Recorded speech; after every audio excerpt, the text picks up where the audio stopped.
Hello everyone, this is Sonali Mangal and welcome to another episode of Learn, Educate, Discover.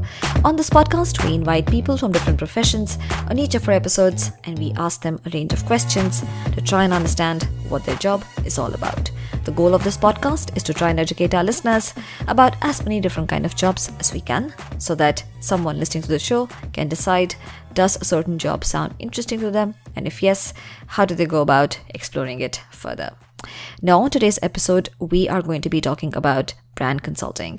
And to help us understand this space, our guest today is Annie Lu, who is Global Consulting Director at OgilvyRED, which is the consulting arm of the well-known New York-based consulting firm Ogilvy Mather. And Ogilvy Mather is known for working with many well-known brands, including brands such as Dove, American Express, and IBM. In terms of Annie's background, Annie has worked extensively in the entertainment space. She was with the Caesars Entertainment Corporation in Las Vegas, Nevada for about 5 years. After that, she then decided to move into consulting. She did strategy consulting for a while and then moved into brand consulting. Annie has a bachelor's in economics from Carnegie Mellon University, and then she also has an MBA from the Wharton School, University of Pennsylvania. So I hope you enjoy today's discussion, and without further ado, let's welcome Annie.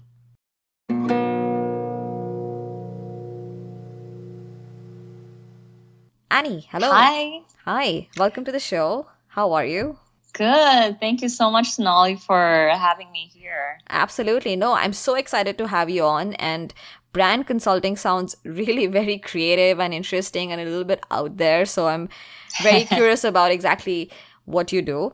I think a good place to start would be maybe if you can, I was looking at your background and I saw that you were in entertainment before you got into brand consulting. So how did you first get to know about this field and why did you decide to get into it? Yeah, of course. So I didn't know much about it. And honestly, brand consulting wasn't something I was looking for specifically.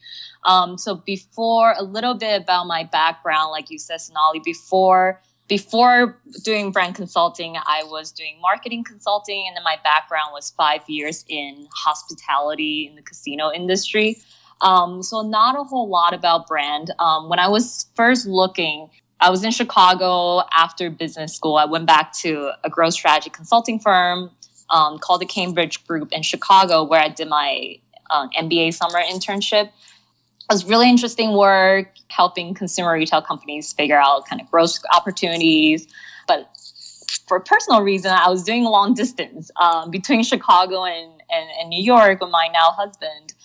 So I started looking for opportunities in New York that touch both strategy and marketing. And I also kind of realized I still want to stay in that consulting client facing. So I kind of came across this opportunity at OgilvyRED. It's relatively new. It's been around for 4 or 5 years. It's brand marketing strategy consulting firm in an advertising agency. So I thought it was a perfect role. It's strategy, it's marketing, it's client-facing consulting, what I was looking for.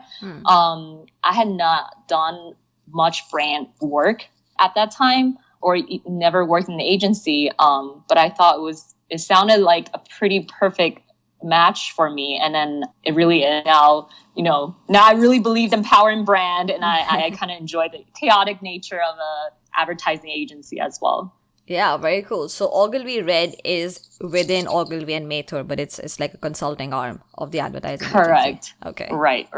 I see. All right. So then maybe you can tell us a little bit about what is brand consulting. I have no idea what it means. Yeah, of course. Like I said, a year and a half ago, I didn't know much either. So I think maybe start a little bit with brand. I would say, to me, brand, it's a relationship, it's a connection you're building between company and the world. So it's more than just things you say in advertising. It's about how you connect and engage with the audience. So I would say it's a very emotional space because you're really to build that relationship. But what's interesting is in brand consulting, what you're trying to do is, in this very emotional space, you're trying to create, we often take very analytical, quantitative approach to reach a very emotional result. So I'll give you an example, maybe just, differentiating between traditional management consulting versus brand consulting. Yeah. So I will give you an example where a McKinsey consultant versus OgilvyRED consultant, we might be working on the same project of let's say, an M&A case.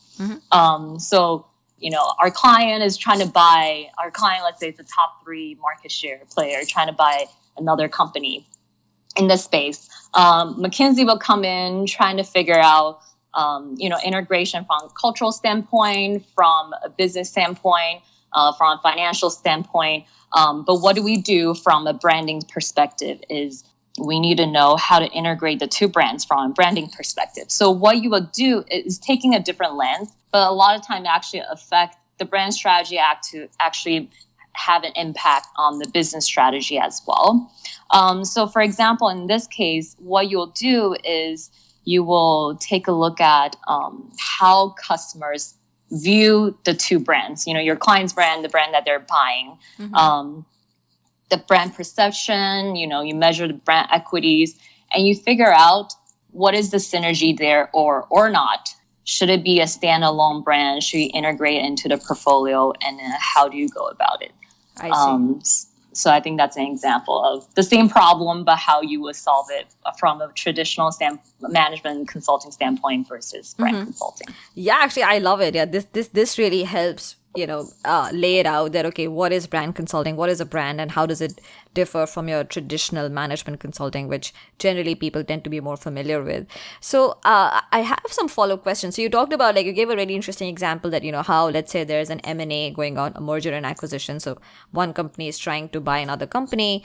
A management consultant might come in and maybe take a more sort of 360-degree point of view that, okay, what does it mean from a cost perspective? What does it mean from a cultural perspective, et cetera, et cetera? Whereas you will look at that same problem, but specifically from a very brand-oriented lens.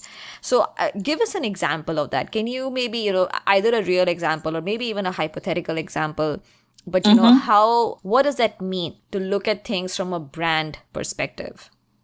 Yeah, of course. And what's interesting is if you lay out the work steps, is maybe similar to what a traditional consulting approach will be too. The first step is really you do a market assessment, right? So you go in, understand kind of key trends in the market. You do a competitive analysis, but you look at it more from a branding perspective. So what's the strength and weaknesses when it comes to the brand? How do customers feel about the brand? What is the brand equities? So what you could do is there are a lot of kind of third-party brand rankings out there that you can take. But a lot of time in brand consulting, you do a lot of the analysis and the research from the ground up. So what you could do is you can do a large quantitative study to understand, okay, what are the key stakeholder groups? Let's say if it's a credit card company, then you're looking at your card members, different consumers, maybe small business customers as well, how they feel about your brand versus the other brands.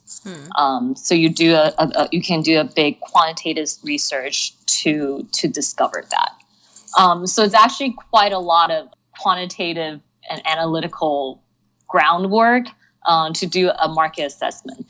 So that will probably be stage 1 of what you do when it comes to that. And obviously you need to analyze the results and see, okay, our client, how do we stand in the space of competition in the industry? What is our strength in the branding? Are we stronger with certain segments? What are the opportunity for us to grow? Is the company that we're looking at, do we have a stronger brand than this company we're buying? So perhaps a few different scenarios is what you find is, the company, our client is a much more powerful brand. So what you could do is you probably integrate the brand you're buying into the company. Or 2, you find that, there are very different type of brand equities. Maybe they're both strong brands, but they're kind of targeting different segments of customers or different markets. Then that scenario, you kind of leave them, stand alone, or you can take an integrated approach to how to think about how you can brand it. So you'll see sometimes a lot of brands, when they purchase another brand, you will see maybe, I'm not sure, I'm just making things up. Let's say if today MasterCard were to purchase American Express. So it could be MasterCard by American Express. Right. So all these different options are kind of what will be coming out of our recommendation. Right. So you mentioned so many different things, and I have a couple of follow-up questions. So to me, it seems that a lot of this is coming down to how you guys measure brand equity. So what is brand equity? Mm-hmm. So brand equity is really the measure of the strength of the brand. So I would say how well you connect with the world, with the customers, and then how they view you. So when you think about a brand, let's say Apple, it's a very iconic brand. Mm-hmm. What do you think about it? What are some of the emotional association when you think about Apple? So I think that's how these are kind of the results that you're measuring, right? And then think about how people are seeing you versus who you want to be. Right. Sometimes there's a gap, and then then you think about what's the strategy to bridge that gap. I see. Yeah, because to me, so somehow I've always had a very sort of creative / not very objective association with brand, right? That it is some kind of like this thing which you have to be really creative to understand and sort of come up with something very innovative. But you're talking about a very analytical approach to the whole thing, and that might be because you're coming in as a consultant.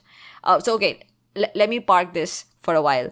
But coming back to your definition of brand equity, right? Like it's about the emotional connection which a brand has established or a company has established with its customers. So you mentioned a very good point that sometimes in an M&A, you might find that one company wants to acquire another company and both the brands are actually really strong. It's just that they don't gel well together. So can you share an example of that, when that might happen? An example I would say is when Tata acquired Jaguar. So you would think that, Tata, when most of the world think about Tata, the association might be technology, might be IT, really the expertise in outsourcing. But, so when you think about Jaguar, it's luxury brand, it's car, it's speed. So, the two actually, had you imagine if we changed the name to Tata luxury car, it just doesn't have the permission to enter into that space at the time. So I think it was definitely the right decision for them to kind of still obviously be part of the company, but leave the brand identity separate in that case. Right. Yeah, that's a great example. And so this, I guess, illustrates the kind of recommendation that you might have as a brand consultant, where Tata might call you in and sort of ask you that, hey, we want to acquire Jaguar. What should we do from a branding perspective? Okay. Absolutely. Gotcha. Okay. So this is really helpful. So can you tell us also that generally, when does a brand or a company decide to engage a brand consultant? Yeah. So I think there's, different types of questions from, how can our brand connect with the customers? What is the right set of customers? How can our brand stand up to competition? What type of KPIs should we be tracking? Should we be measuring to know that, our brand is heading towards the right direction? What is our brand equity? How do people view our brand? How can we improve our brand reputation? So I think these are all the different questions. Yeah. When clients have. That makes sense. Okay. So one thing which I'm really curious about is that as a brand consultant, maybe you can take an example of a project maybe, but I would love to understand that, what are the kind of tools or recommendations that you have from a branding perspective, right? So you gave us a really interesting set of questions that, some people a client might come to you and say that, how do I improve my brand? Or what are the KPIs that I should be tracking? So what are the kind of things that you suggest? For example, it could be something like, hey, maybe you should change your advertising a little bit or something else. So maybe give us an example of a project. I'm trying to understand the toolkit that is at the disposal of a brand consultant.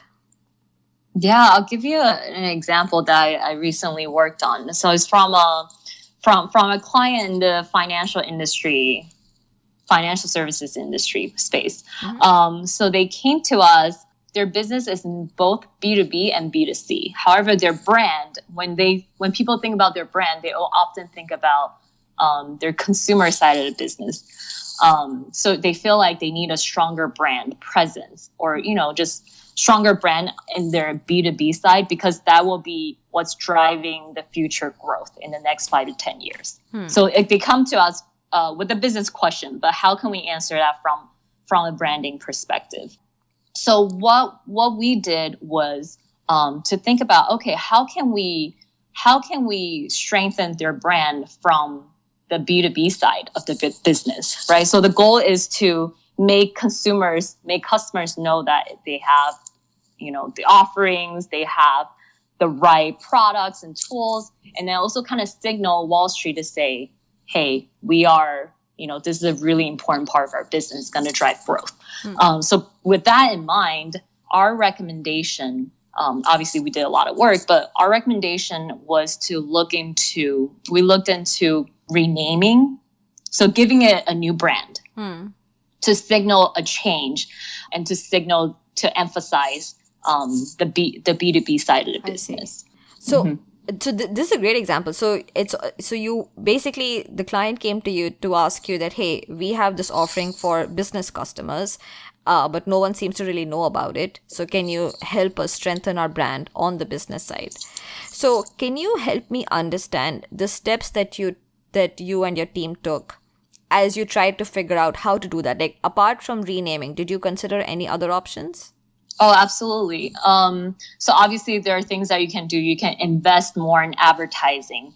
You can think about customer engagement. So think about, all these current customer prospects that you're looking at. How can we, create a marketing program and marketing plan to tell them this is what we're doing, how great our products are. You can do product innovation. You can come up with new products, right? There are all these different ways to show that, we have a great offering, we're a great brand, we know what you want. They've done a lot of that, but it's not significant enough to signal. So I think that's why the power brand comes in. It's just a weak brand in this space. So what you need to do is really thinking about create a new brand, a new identity apart from the consumer side, because the consumer side of their business was so strong. So our recommendation was to create a new brand to really signal the change and to emphasize how it is differentiated from the consumer side, and how to let the world and consumers know that, here's a new brand, here's your offering. Got it. And that's a great example. And I guess when you go through that exercise, you have to come up with the new name, and so I'm sure that's like a long exercise, and then a new logo, and then advertising around this new thing, so a new marketing campaign. All right, and that's right, absolutely. All of that is something which I guess a brand consultant would do, right? Yes. Yeah. From naming to how do you activate brand building to marketing and communications. Right. Okay, very interesting. So this is where I think this, to me, brand consulting feels like, and correct me if I'm wrong, but it feels like a really nice mesh of a very creative aspect to the whole thing, but then also a lot of analytical aspect to the whole thing, right? Because I guess all of this pros and cons of these different options is something which requires a fair amount of analysis, but then coming up with the new name, figuring out which one would work better, that's way more creative. Oh, absolutely. I really think it's a lot of creative. You need a lot of creative thinking, but at the same time to approach it in an analytical way. Right. So it generally, in any of these brand consulting engagements, what is the team makeup like? What are the different roles that are involved?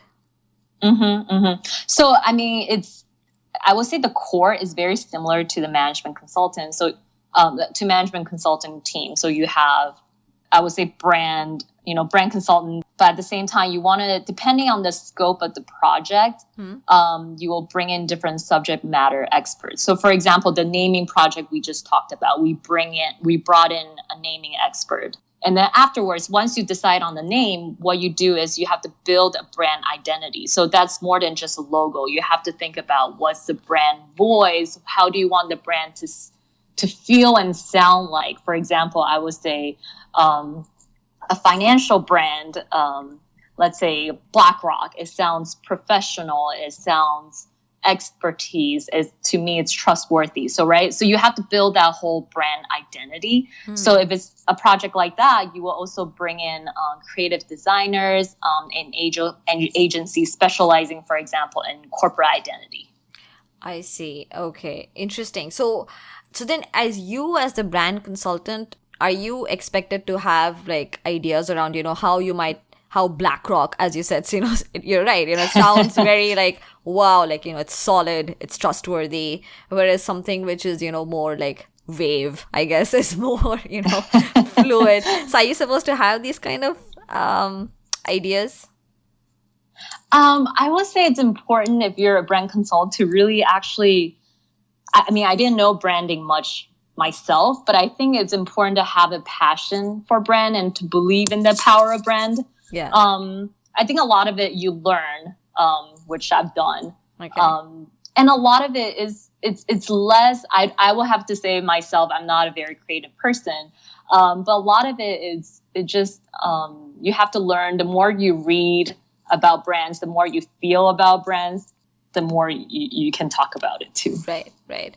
And you mentioned that, how the team structure tends to be very similar to traditional management consulting. So then in terms of the hierarchy, is it the same sort of analyst, associate, manager? It's very similar. So you have your partners. Yeah. You have the PM that will deal with, the day-to-day client relationships as well as the managing the work streams. And then you'll have the junior associates and analyst as well. I see. Okay. So PM is the project manager. Right. Okay. And partners are the ones who are actually responsible for getting new business, selling projects, whereas project manager and below are the ones who are actually doing the execution. Correct. So I would say, obviously it's different firm to firm, but it's very similar to a traditional management consulting format. Okay. So I guess when you, if you hire out of, let's say, graduate school, so MBA, let's take as an example, you would get hired at the associate level? So that varies more depending on the firm.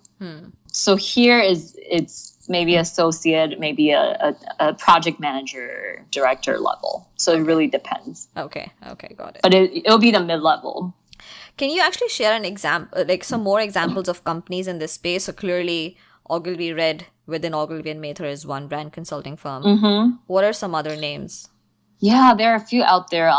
Interbrand, that's a very famous brand consultancy. They, do the Interbrand top global brands ranking. Brand Z is one. There's also Kantar, Future Brands. Yeah, that's a good list. I just want to this space is so not I wouldn't say alien, but I'm not familiar with it at all. So I'm just curious about what are the names. No, absolutely. Okay.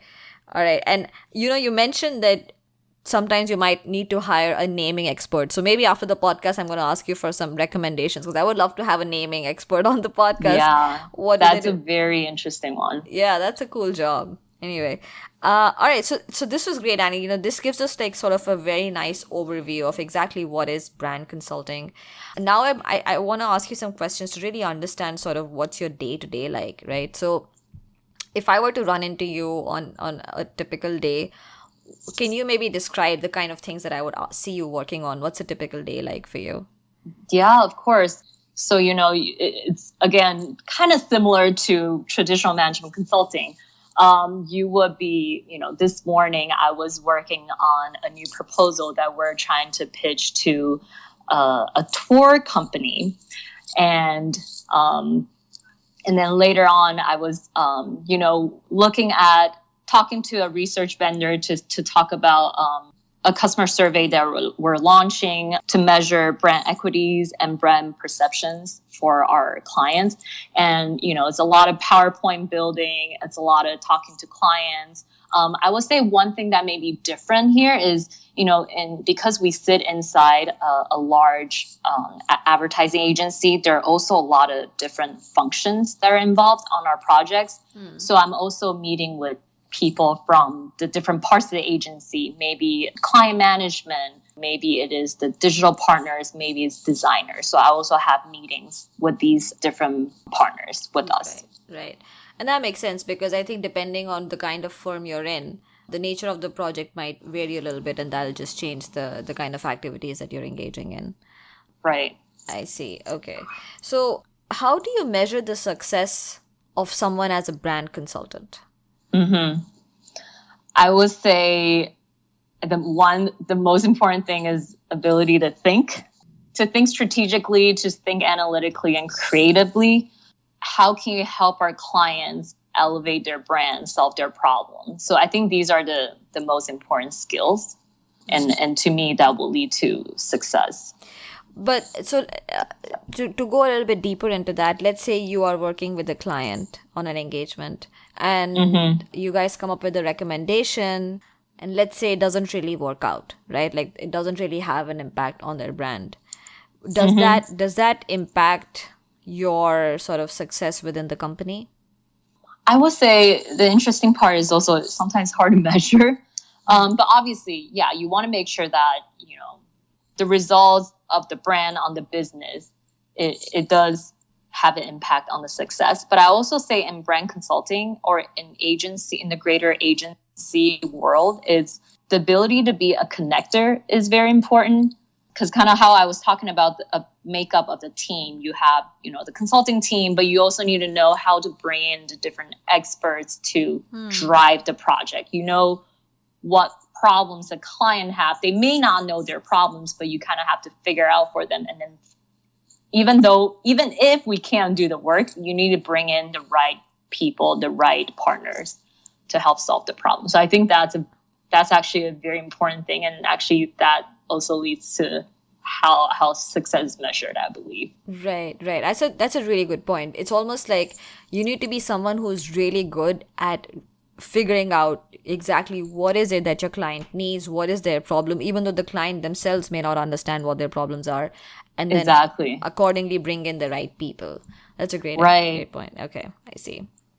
So I had one more thing. So you're talking about, how this is very similar to management consulting. So generally, who are the counterparts on the client side that you're working with? Yeah, so like I said, it's really mostly on the revenue side of the equation. So it's really, usually I would say the CMO, maybe a leader of a business unit, head of marketing, maybe some clients have head of brand or head of advertising. So these are kind of the key clients we work with.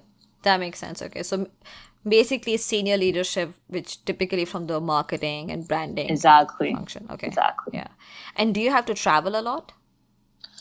We do, but luckily myself, all my clients are in New York. So a lot of clients are global clients. So we do, we build a strategy, but we also help them think about how do you activate in different markets. So we will have to travel, but it's the different part from, traditional management consulting is not the Monday through Friday travel model. I see. So it's not like you have to travel every single week, but more for certain meetings, or maybe you need to spend some time in certain markets. Exactly. So then in your opinion, what do you think are the most interesting aspects of this job? The most interesting aspect of a job, I would say, it's really seeing how the brand transformed. And then to me, personally, it's also seeing more of the creative side of things, because that's not my background. So I find it very rewarding to, we build a brand strategy. We say, this is, okay, for example, the example I gave you about building a new brand. We say, we're going to build a new brand. That's our strategy. But I think the most interesting part is see how things come into play. So, you turn on the TV, you see a TV ad, you're like, oh, wow, I built this strategy. So I think that part is very interesting. Yeah, that's actually a great point, right? You can see these kind of things sort of play around you, whether it's a new name, a new logo, a new marketing campaign. Are there any aspects about this job that you do not like? I would say that I also enjoy a lot is the part that about, is very important to be the connector. So maybe what I sometimes don't like is kind of the politics involved as well. But I think that's kind of the nature of it in the advertising agency. But you have to be really good with interpersonal issues. You have to know, how do you talk to a creative agent? How do you talk to a brand consultant? How do you talk to a copywriter? So it's all an important skill to have. Yeah, and actually, that's a really good point, because I think that based on what you're describing, a lot of times interpersonal interactions is something which happens across all industries. You have to work in a team. But I think in this particular case, you're dealing with, as you said, right, it's a more emotional topic or more creative topic, which is where the decision may not always be 100% data driven, which means that, there is a lot of room for sort of someone's opinion over someone else's opinion. Would you agree with that? I will agree half of that. But I would think that, kind of the trend, it is very emotional, it's very creative, it's very subjective. But at the same time, there are a lot of ways analytically and quantitatively to test and to prove the creative concepts, for example. Okay, I see. Have you found any common mistakes that people tend to make in this profession? A common mistake that people make in this profession, I think it's kind of going back to what you just talked about. Maybe, because it's a very emotional space, it's very creative. People get very personal and very about the work, right? But it's actually, there's a lot of scientific ways for you to approach this emotional space. So I would say a lot of people don't take into consideration of, kind of they say, I'm more of a creative brand consultant. I don't want to learn anything about the analytical, quantitative side of things. And where, not to say on the other side, if a brand consultant that's more focusing on maybe running quantitative data, they say, I don't want to learn about the creative side of things. So I think an important thing to learn, and a common mistake that I have seen actually, is that you have to be willing and open to reach outside your comfort zone, whether it is to be more creative or whether it is to be more analytical. Yeah, that makes sense. So is there something about brand consulting that you think might be a perception that's commonly held by outsiders, but it isn't actually true? I would say is that, brand is very fluffy. It's all very, it's all emotions. There's no insights behind that. It's true, I would say, maybe years and years ago. And it's still probably true at certain agency and companies. But I would say as an industry as a whole, that's why there is brand consultant, to put some rigor behind the creative work. So I would say that's probably one of the biggest misconception. Yeah, and you're right. I think I myself suffered from that misconception, because I was like, "Whoa, that sounds way more quantitative than I thought it was." Okay. And yeah, I'll give you an example. For example, one of my favorite brand campaign is Dove. I don't know if you've seen, and I think some people might have seen it, is the campaign for Real Beauty. So instead of, featuring supermodels and beautiful women, it's featuring real people. So that is very emotional and very creative. But where that came from was actually, it was a business problem. Like back in, 10 years ago, it was very competitive in the personal care space. And what Ogilvy found was, the insights was, there was a big quant survey to really find out what's the deepest emotional tension within women, which is the target audience, is that we found only 2% of the women found themselves beautiful. So that really was an interesting insight to grab on, which is you find from analytics, but you build the creative work around it to build that campaign. That's a great, yeah, I wasn't familiar with, I mean, I'm familiar with the Dove campaign, but I didn't know that's how you actually arrived at that insight.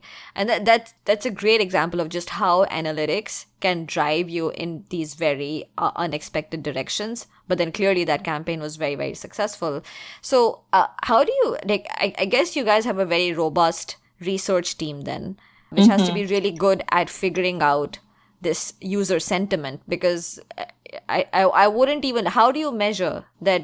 How did you guys realize that a lot of your target segment, women in this case, did not feel beautiful?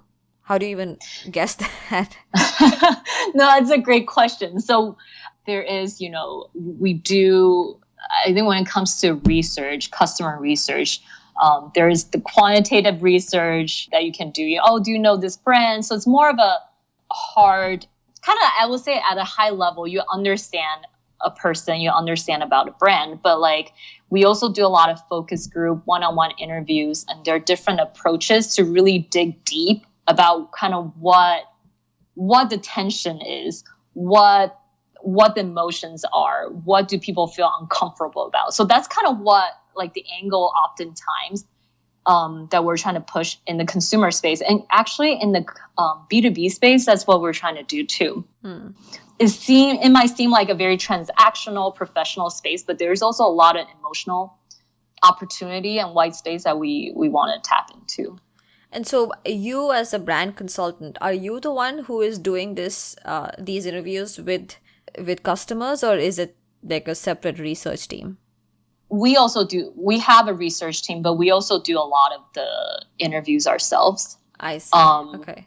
Because it's very different to read a PowerPoint research findings deck versus when you're sitting in the room talking to people, hearing how they feel. So we actually do a lot of these as well ourselves. Oh, okay.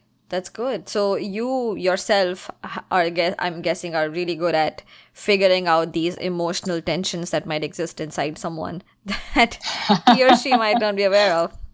Well, I'm trying because it's not really my background, but definitely trying to push myself to dig deep to find out the emotions. Do you have any like one or two favorite questions which you think have been very effective in bringing something out of someone?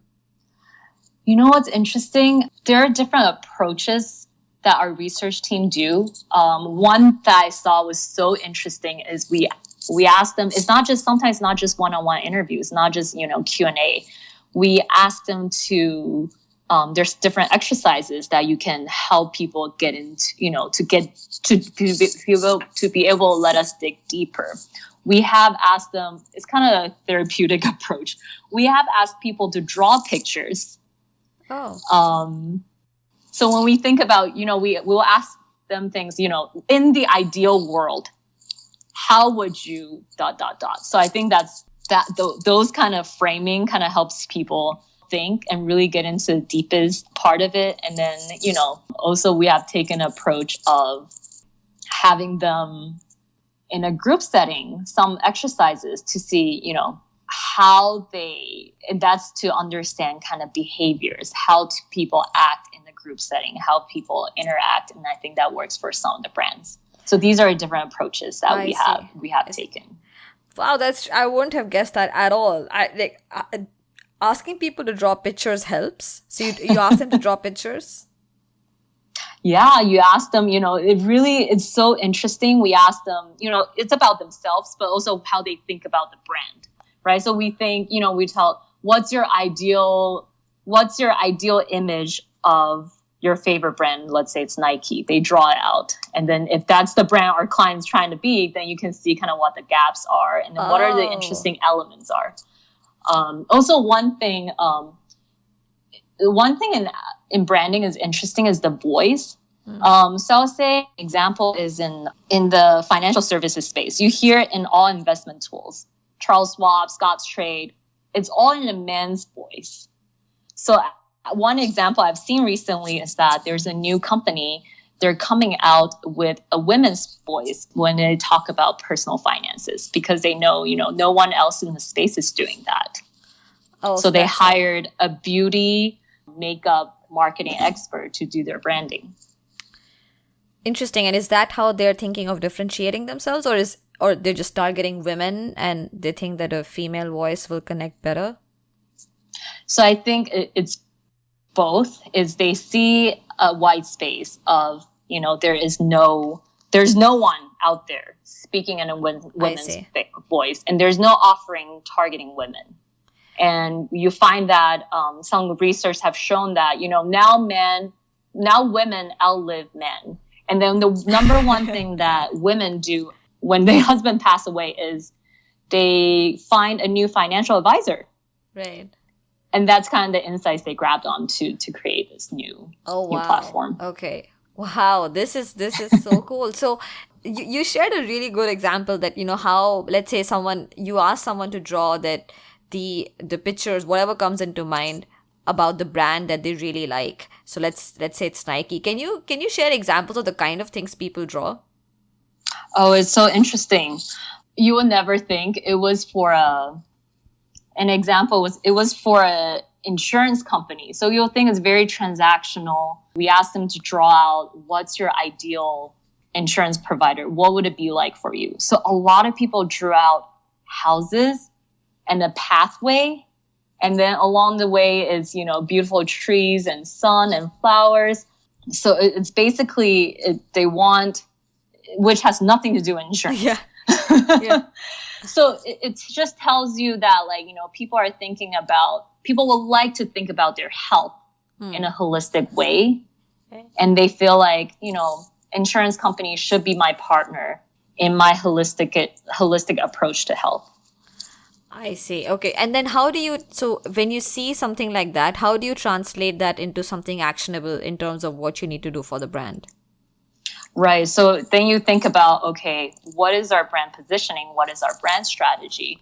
If people are looking for a partner in approaching their health instead of, the transactional, I see. We're the most professional, we're the fastest, we're the most efficient claim transactor. That's not what they're looking for. I see. So I think it's always to push it into the more emotional space. That's how you can kind of stand out in the competition. Wow, this is really interesting. Wow, very interesting work, I have to say.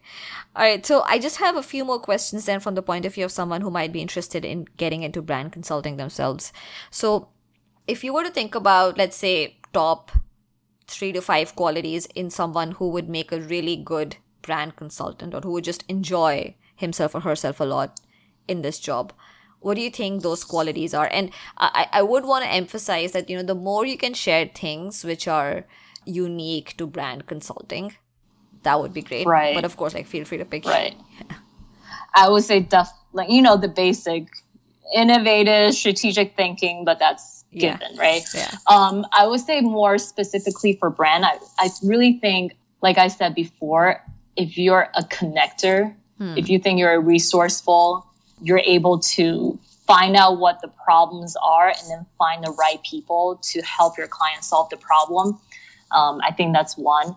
I will also say to develop a passion for brand, which I think everyone, even though you think, I don't love brands, I don't believe in that. You must have some favorite brands. You must have some favorite memories from your childhood, a scent that you remember. And that's, and that's important.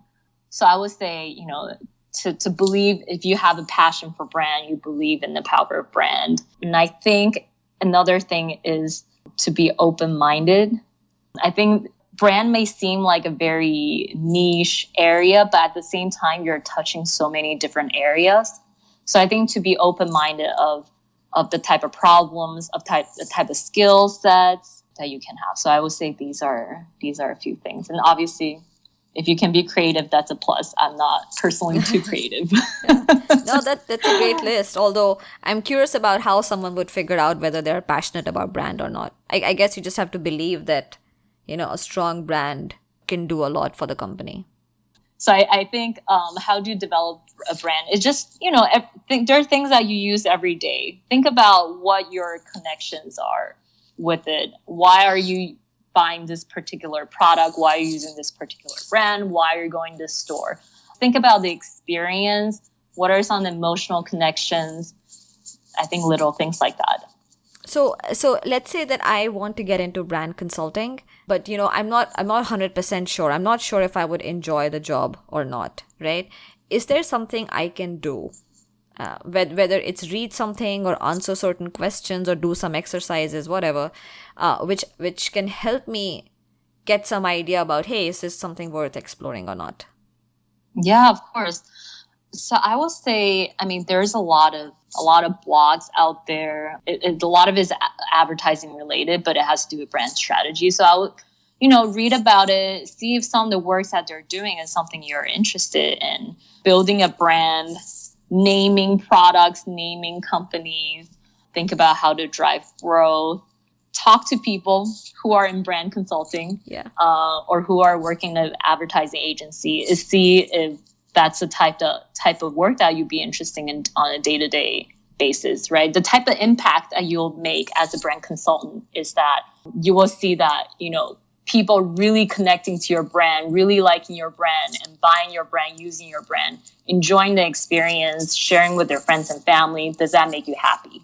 So it's very different from, saving lives at a hospital. Yeah. So, yeah. No, I would think about it that way. Yeah, that's a great point, right? Like, try and think about the impact that a brand has. Are you interested in that? Are you interested in figuring out, hey, what's the best way to connect with my customer and really driving towards that? And if that excites you. Exactly. Yeah. Right. Can you probably recommend some blogs which are good to read? So you mentioned that there are a bunch of blogs. Yes. I mean, blogs, I would say some of the most basic, which I read a lot. Ad Age, Adweek, CMO.com. And then actually a lot of, if you look at a lot of the executives, CEOs at advertising agencies, they have interesting articles or they have their Twitter accounts. Right. I would say a lot of CMOs at companies, the famous brand and marketing companies like P&G, Unilever, Nike. These are the ones that I will follow and read about. That makes sense. And then from the point of view of, let's say someone is considering preparing for interviews, etc., are there recommended resources? So when I prepared for my interview, a lot of it is how I did it from a traditional consulting prep. So I read, I did my case in point, but you would know better that, you're not going to get a cost supply chain type of problem. Yeah. You're going to get, how can I drive growth? How can I integrate the two brands? You're going to get questions like that. But there are cases usually in the interview process.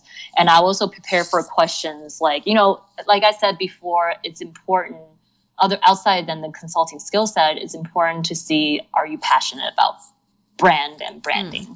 So I would know, what are your 3 favorite brands? What are your 3 least favorite brands? How would you improve those brands? Things like that. Yeah. Just like ability to think about a brand from a very, very critical standpoint. See. So what's a good way to apply? Like, should I just go on the website and apply for a job or something else? I personally found the opportunity on Career Path, which is Wharton's career website. So I would say there are definitely opportunities out on the website, but it is also an industry where it's not as structured as, traditional management consulting where there is hiring cycles and such. So, if you know someone that works in the company, works at the consultancy, reach out, talk to them, have them help you set up an interview. I would say that's probably the most effective way. Yeah, so sort of trying and getting a referral is probably the best way. Exactly. So then, exactly.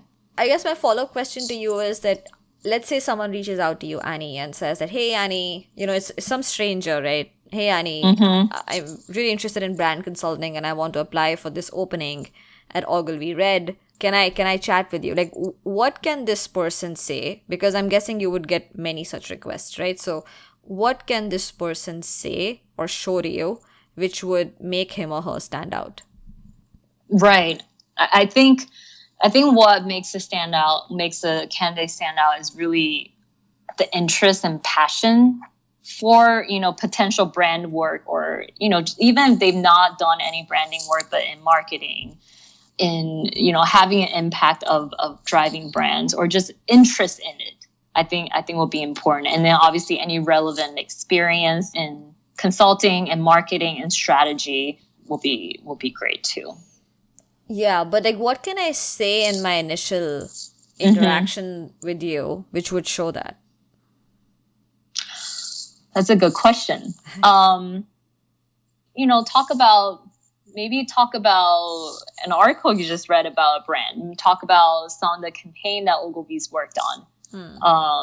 Showing that something, you're interested, you're not just, cold emailing about any job opportunities out there. What about brand consulting that's interesting to you? I would say that's important. Yeah.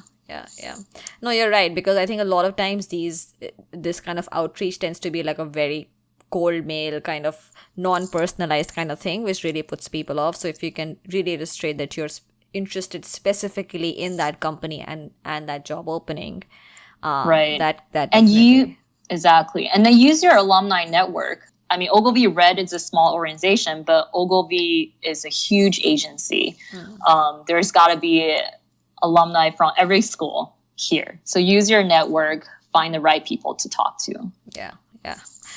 All right. I love it. Thanks a lot, Annie. This was such a new field. So I'm happy that I learned so much in this discussion, especially the interesting ways you're researching people and getting insights out of them is really amazing. But yeah, thank you so much. Is there any other advice you'd like to share with someone who is considering entering this space? I would say I think it's a fascinating space. I would say if you're a little bit interested, I think it's worth exploring. It's fun. It's ever changing as always, and you will see the impact right away. So I encourage everyone to explore it. All right. Thanks a lot, and have a good rest of the day. Great. Thank you. Thank you. Bye-bye. All right, I hope you enjoyed the discussion. Just before you leave, do remember to sign up for our newsletter on our website, learneducatediscover.com, where we share updates on new episodes, a lot of career-oriented resources, and a lot of other inspiring stories and videos and podcasts that we find online. So do check it out at learneducatediscover.com. You'll also find the library of all the other podcasts that we've done in the past on the website. Of course, if you have any questions at all, or if you just want to say hello, you can always email us. Just drop us a mail at hello@learneducatediscover.com or tweet at us at LED_curator. That's LED_CURATOR. Of course, you can like us on Facebook at facebook.com/learneducatediscover, or you can also subscribe to the podcast on either iTunes or SoundCloud or Stitcher or wherever you listen to your podcasts. All right, that's it for today. Thank you so much for listening and for your time. And until the next one, bye-bye.